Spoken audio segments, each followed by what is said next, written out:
All right, y'all, let's get it popping. Today's lesson, 10.5. We're talking about angles that are formed around a circle. Now, there is a lot of them, but we're going to come up with a trick to kind of remember, I guess, the formulas for finding the measures of all of them. You already know the central angle. Now, a central angle is an angle whose vertex is on the center of the circle. Am I right? And so the measure of the central angle equals the same thing as the arc, the measure of the arc that the angle intercepts.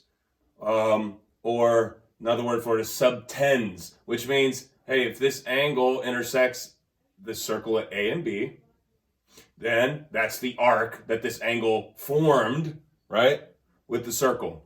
And so you already know that one. This one, the vertex is on the center. It's the same exact measure. Measure of that angle, same as the measure of the arc. Arcs are measured in degrees as well. Now, next we want to talk about an inscribed angle. An inscribed angle looks exactly like this. An inscribed angle has its vertex on the circle. Notice how it's different. The vertex here is on the circle. Here the vertex is on the center. The measure of the angle has everything to do with where the vertex is. And it has everything to do with the measure of the arcs that it subtends, or the measure of the arcs that it intercepts, the angle intercepts. And so the measure of an inscribed angle, like this angle here, angle I, the measure of the inscribed angle is just 1/2 the measure of the arc. And that would make sense, right? If the center's here, and this is the central angle, and the central angle is 50, well, you could tell this angle is smaller. Well, it turns out it's half the size. And it's because circles have this property, right? There's a relationship between the distance from the center to all these other points. And so we're not going to get into why, like the book gets into it, but this is already enough, I think, for us to kind of remember and use and learn. Let's not get into why. The measure of an inscribed angle is half the measure of the intercepted arc. So if this arc AB is 50, the inscribed angle is 25. Again, the vertex is on the circle. Okay, next, you got a tangent chord angle. So first we had central angle, inscribed angle, tangent chord angle. The reason why it's called a tangent chord angle is because this angle is made up of a tangent. You see this tangent line here with the point of tangency at B? And it has a chord. It's made up of a tangent and a chord. Notice this chord AB. Well, the arc that the angle intercepts is this arc AB. Do you see it? It's the arc that's inside the angle. Well, a tangent chord angle is exactly the same as the measure of the inscribed angle. Tangent chord angle is 1/2 the measure of the inscribed arc. And again, look, the vertex is on the circle. Notice how they are the same. Well, they're not exactly the same, but notice how they're similar. Here the vertex is on the circle for an inscribed angle. Here the vertex is on the circle as well for a tangent chord angle. And the measure of each of these angles is 1/2 the measure of the inscribed arc. They're just different because this is an inscribed angle. It doesn't have a tangent line. This is a tangent chord angle. It has a tangent line and a chord. Notice, if the measure of the arc is 60, the measure of the angle is half of that. The measure of the angle would be 30. That's if the vertex is on the circle. Okay? Make sure you're writing all this down. You're going to need to use all of these. And you're going to need to memorize what the relationships are. So there's something to do with 1/2 when the vertex is on the circle. Next, chord angle. Let me see if you could see that.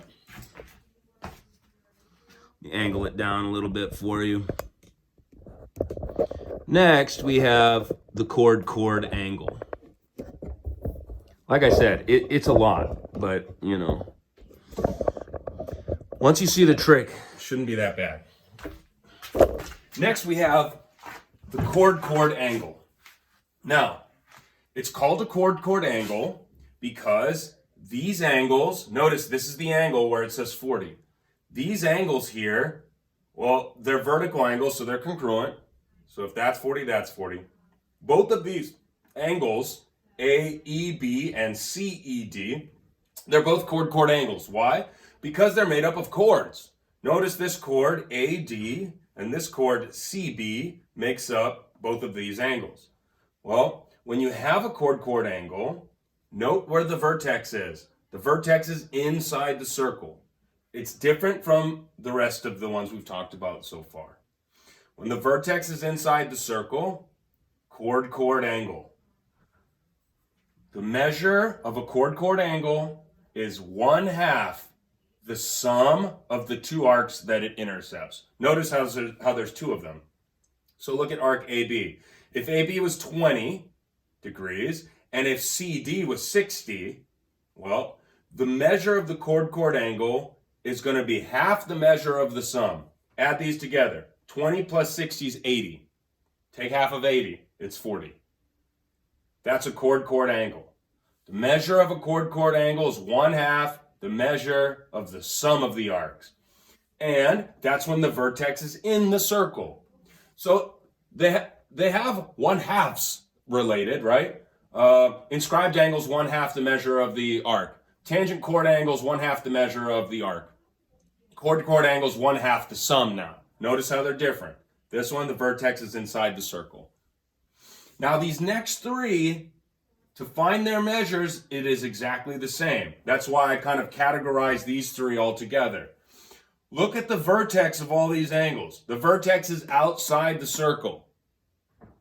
When the vertex is outside the circle, for example, like for a secant angle.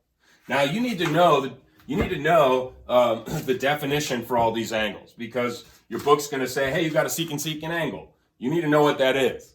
That's an angle that's made up of two secant lines. Remember, a secant has an internal part, like it's made up of a chord and an external part. A secant intersects the circle in two places. There's also a part that's outside of the circle. So these two lines here are secant lines. These secant lines form that angle.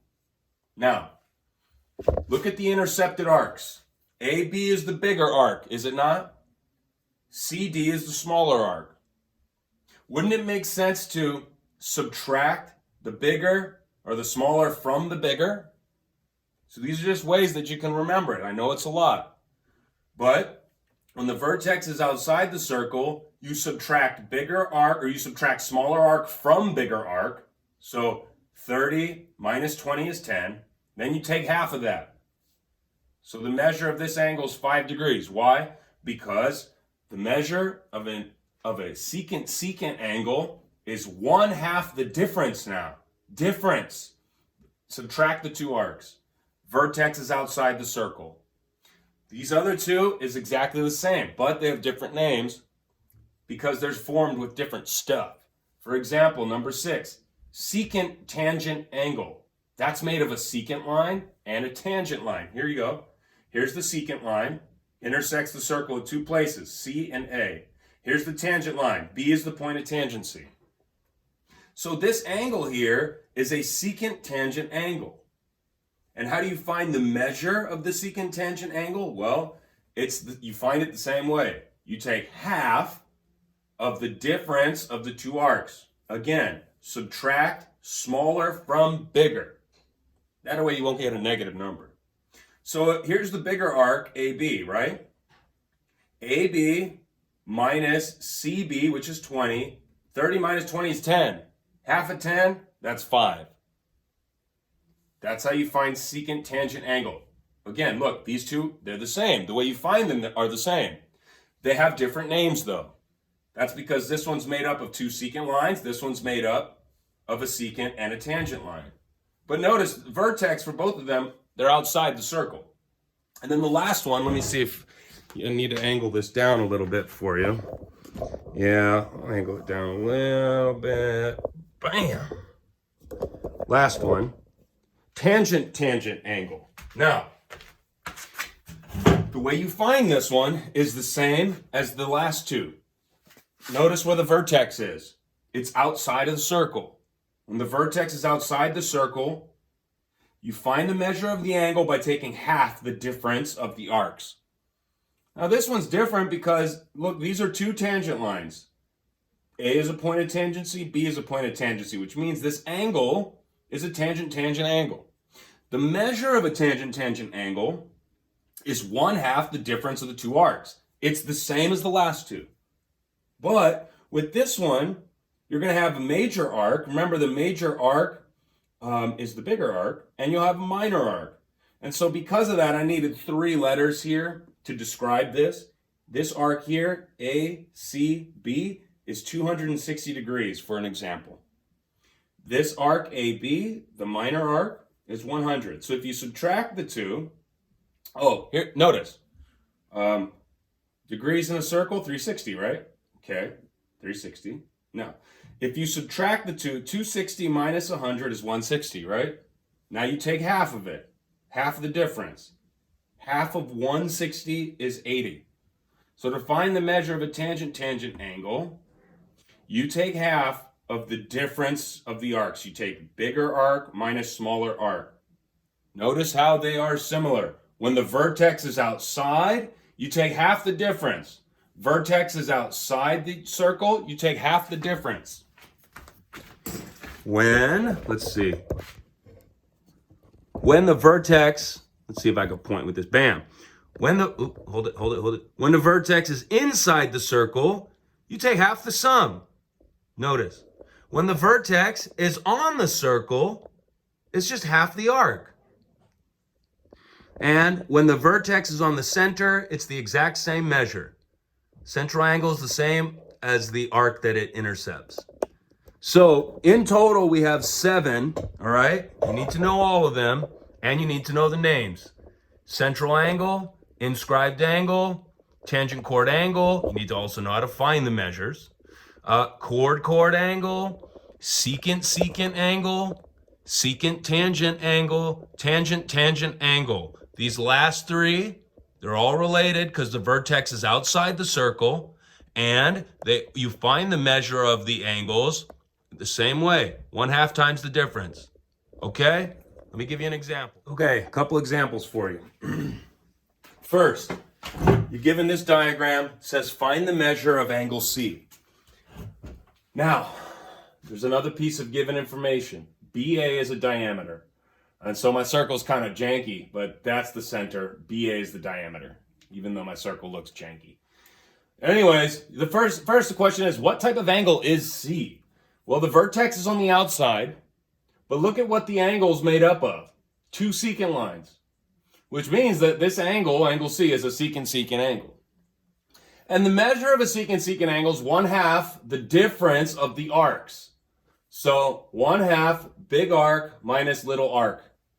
And so, okay, AE minus DB. Well, DB is 20, but what's AE? Well, there's other information they gave you, right? If this is a diameter, and you need to know this, okay? You need to know this for problems moving forward. If this is a diameter, that means that this is a semicircle, which means that this arc here is half of a circle. Half of a circle, 360, half of 360 is 180. Which means that this whole arc here, you know what? I'll do it in green for you. This whole arc here, wow, is 180 degrees. Now, how are we going to find EA? Well, we've got that this thing is 20, this thing's 104, right? So add these two together. 104 plus 20, that's 124. 180 minus 124. That'll give us EA, won't it? And you need to know that for problems moving forward. Subtract these two. Turns out that EA is, what is that? 156. So EA here is 156. Let me double check. 156 plus 104 is 260. 260. Wait, I'm sorry. That's not 156. Good thing I double checked. It's just 56. What am I talking about? Okay, thank you. It's just 56. Now let me double check. Okay. 104 plus 56, what is that, 160? 160 plus 20 is 180. Okay, checks out. So, turns out that EA is 56. We put that there. Now, 56 minus 20, what is that, 36? Yep.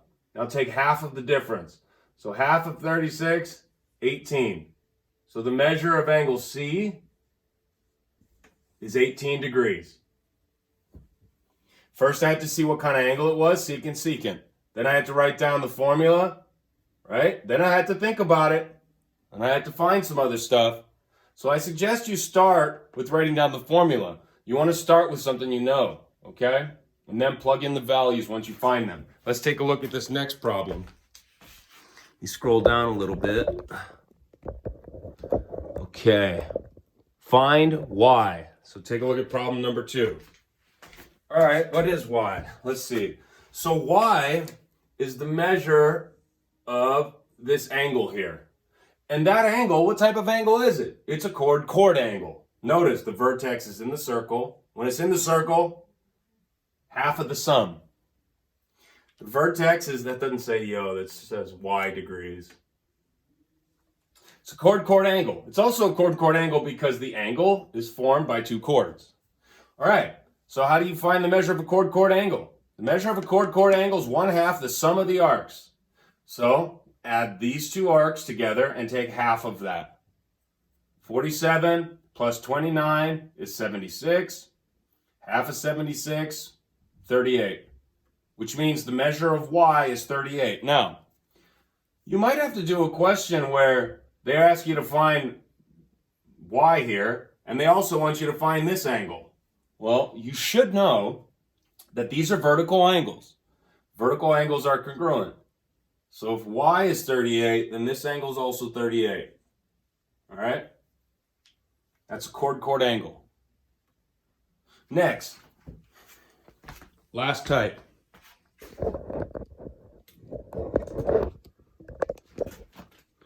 All right, next. It says to find z. Notice, z is this arc right here. They want us to find the measure of an arc. Now, this is different from the other problems because the other problems asked you to find the measure of an angle. But here, they gave us the measure of an angle. Notice where the vertex is. It's outside the circle. So the measure of this angle is 1/2 the difference of the two arcs. Turns out it's a secant tangent angle. Here's the secant, here's the tangent line. And the measure of a secant tangent angle is 1/2, like I said, 1/2 the difference of the arcs. So 1/2 of 125, that's the bigger arc, minus z, the smaller arc. Now I have to solve for z. This is good old-fashioned algebra. They already gave me the measure of my angle, right? They gave me the measure of my secant tangent angle. So I'm just plugging 32 in for the measure of the secant tangent angle. Notice how it's different. With the other problems, you had to find the angle. With this problem, they gave you the angle. You have to find something else. It's still just algebra, though.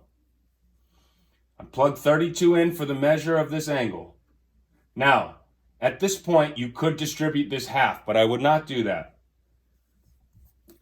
I would instead multiply by the reciprocal, both sides.